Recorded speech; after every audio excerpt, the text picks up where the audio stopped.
Bonjour et bienvenue sur Isobourse. Vendredi 5 juin 2020, l'indice CAC 40 a terminé la semaine sur une forte hausse hebdomadaire de 10,7% à 5198 points, réduisant massivement sa perte à 13,05% sur l'année 2020.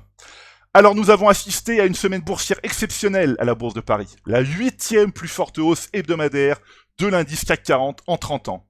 Comme le montre le palmarès des valeurs du CAC 40, les investisseurs se sont rués sur les actions de la cote parisienne à la recherche des bonnes affaires, les plus fortes hausses de cette semaine ayant eu lieu sur les plus fortes baisses annuelles. Même si le titre du groupe immobilier Unibail a gagné 48% cette semaine, il perd toujours 50% depuis le début d'année 2020. Il reste dans une configuration baissière de moyen terme depuis le croisement baissier des cours de pression Isobourse 5 et 20 mois validés en janvier 2020. Idem pour le titre du constructeur aéronautique Airbus qui a gagné 43% cette semaine et qui perd toujours 38% depuis le début d'année 2020. Il évolue lui aussi dans une configuration baissière de moyen terme depuis le croisement baissier des cours de pression Isobourse 5 et 20 mois, validés en décembre 2019. Analysons maintenant plus en détail les valeurs du CAC 40, voilà, à commencer par le moyen terme, où à moyen terme, malgré la forte hausse de cette semaine, les valeurs restent globalement mal orientées, avec toutefois quelques signaux positifs qui restent à confirmer. À court terme, la semaine se termine par un changement significatif, car le nombre de valeurs positives est maintenant supérieur au nombre de valeurs négatives. Et enfin, ici, à très court terme, la hausse se poursuit sur l'ensemble des valeurs depuis une bonne dizaine de jours, comme on peut le voir ici, où le nombre de valeurs positives était passé au-dessus du nombre de valeurs négatives. Alors en passant maintenant sur l'écran multipériode du consensus, nous visualisons clairement la frontière qui sépare les signaux positifs des horizons plus courts et les signaux toujours négatifs des horizons plus longs. Alors cette opposition nous incite à modérer notre enthousiasme afin de ne pas tomber dans la précipitation et l'euphorie. Sans être ni optimiste ni pessimiste, il faut rester très rigoureux.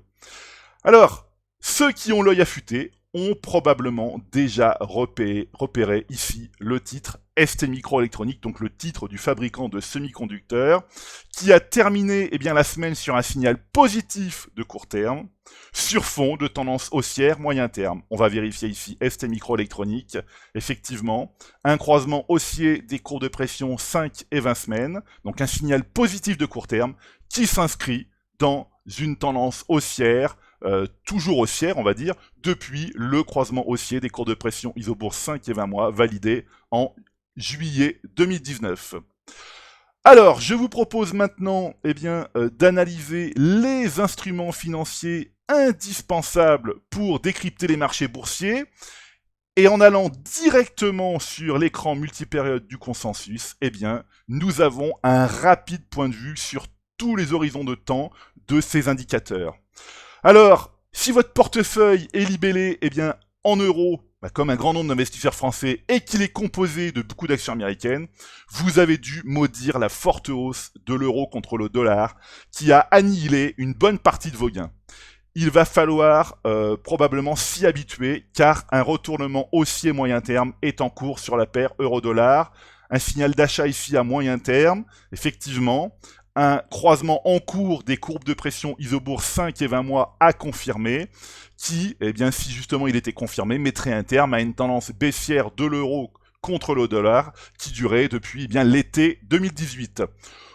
On va revenir ici sur l'écran, donc vous voyez qu'on a un certain nombre d'indicateurs intéressants.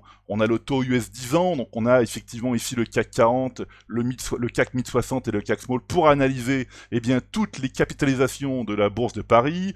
On a le VIX, on a le pétrole, on a l'indice allemand, le Dow Jones, l'euro-dollar, etc. L'or, vous voyez l'or effectivement ici, qui est en train effectivement de subir quelques baisses entre guillemets sur des horizons très courts à court terme, mais qui restent effectivement dans une tendance haussière de moyen terme.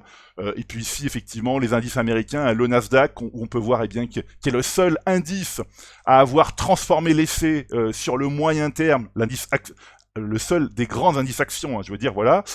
On va aller ici, sur le CAC 40, qui est à conserver à très court terme, qui est encore resté à l'écart à court terme, et resté à l'écart sur les horizons de temps les plus longs. On va aller sur le détail de l'indice.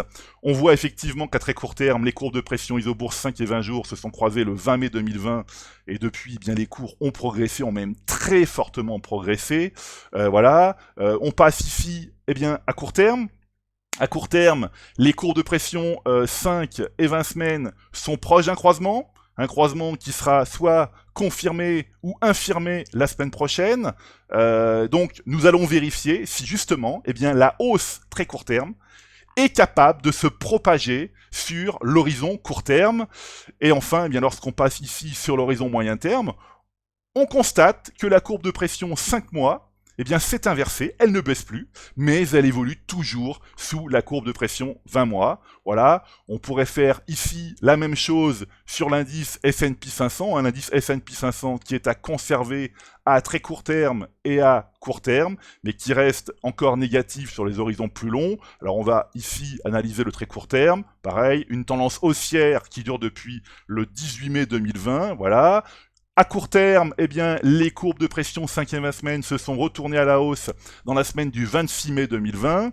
Et si on passe ici à moyen terme, à moyen terme, la courbe de pression 5 semaines se dirige vers un croisement haussier des courbes de pression 5 et 20 mois, un croisement qui n'est pas encore confirmé, mais en tout cas, voilà, les indicateurs vont pour l'instant dans le bon sens.